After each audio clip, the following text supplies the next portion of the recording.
வாங்க இன்றைக்கி கலைஸ் கிச்சனில் ஒரு வித்தியாசமான ஸ்வீட் தான் பார்க்க போகிறோம். இது 10 நிமிஷத்தில் ரெடி பண்ணிடலாம் வீட்டில் இருக்கிற பொருளை வச்சு. அதுக்கு வந்து ஒரு 2 கனிஞ்ச வாழைப்பழத்தை எடுத்து இந்த மாதிரி கட் பண்ணி வச்சுக்கோங்க.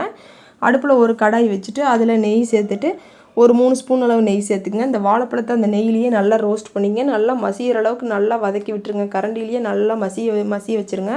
இப்போ வந்து இது கூடவே வந்து நம்ம வாழைப்பழம் நல்லா வறுத்ததுக்கப்புறம் மணம் வர மாதிரி ஆன உடனே ரவை ஒரு கப் சேர்த்துக்குங்க. இப்போ வந்து ரவைக்கு நீங்கள் வேணுன்னா வாழைப்பழம் இன்னும் ஒன்று அதிகமாக கூட சேர்த்துக்கலாம்.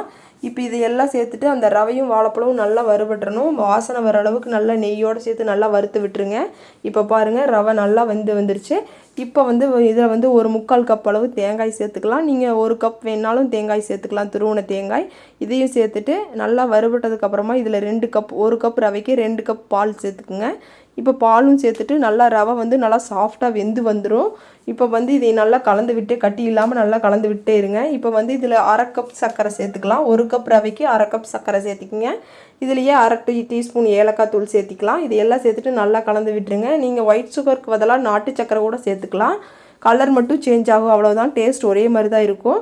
இதையெல்லாம் சேர்த்துட்டு நல்லா மசிய ரவை நல்லா வெந்து வந்ததுக்கப்புறமா அடுப்பு ஆஃப் பண்ணிடலாம். இப்போது ஆஃப் பண்ணிவிட்டு இதை நல்லா ஆற வச்சுருங்க. நல்லா வந்து இது சூடு ஆறுனதுக்கப்புறமா இதை வந்து அப்படியே பால்ஸ் மாதிரி உருண்டை பண்ணிக்கலாம். இந்த மாதிரி எல்லாமே இந்த மாதிரி உருண்டையாக பால்ஸ் மாதிரி பிடிச்சி வச்சுக்கோங்க. இப்போ பால்ஸ் பிடிக்கும்போது நீங்கள் வந்து கையில் வந்து ஒட்டாமல் இருக்கிறக்காக நீங்கள் வந்து நெய் லைட்டாக தடவிட்டு அப்புறமா பிடிச்சி எடுங்க. இப்போ பாருங்கள் எல்லா பால்ஸும் பிடிச்சி வச்சாச்சு.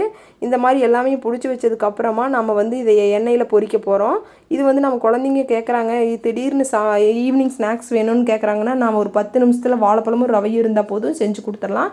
இது அவ்வளோதான் டைம் ஆகும். இப்போ பாருங்கள் எண்ணெய் சூடானதுக்கப்புறமா இதில் ஒவ்வொரு பால்ஸாக போட்டு பொரித்து எடுத்துடலாம். எல்லாமையும் எவ்வளோ சாஃப்டாகவும் வெளியில் கிறிஸ்பியாகவும் உள்ள சாஃப்டாகவும் இருக்கும். சாப்பிட்றதுக்கும் அவ்வளோ மணமாகவும் டேஸ்டியாகவும் இருக்கும். இப்போ இது பாருங்கள் எவ்வளோ சாஃப்டாக உள்ள வெந்து வந்திருக்குன்னு. இதை செஞ்சு பார்த்துட்டு எப்படி இருக்குன்ட்டு கமெண்ட்ஸில் சொல்லுங்கள். பிடிச்சிருந்துச்சுன்னா லைக் பண்ணுங்கள், ஷேர் பண்ணுங்கள். கலைஸ் கிச்சனுக்கு மறக்காமல் சப்ஸ்கிரைப் பண்ணுங்கள்.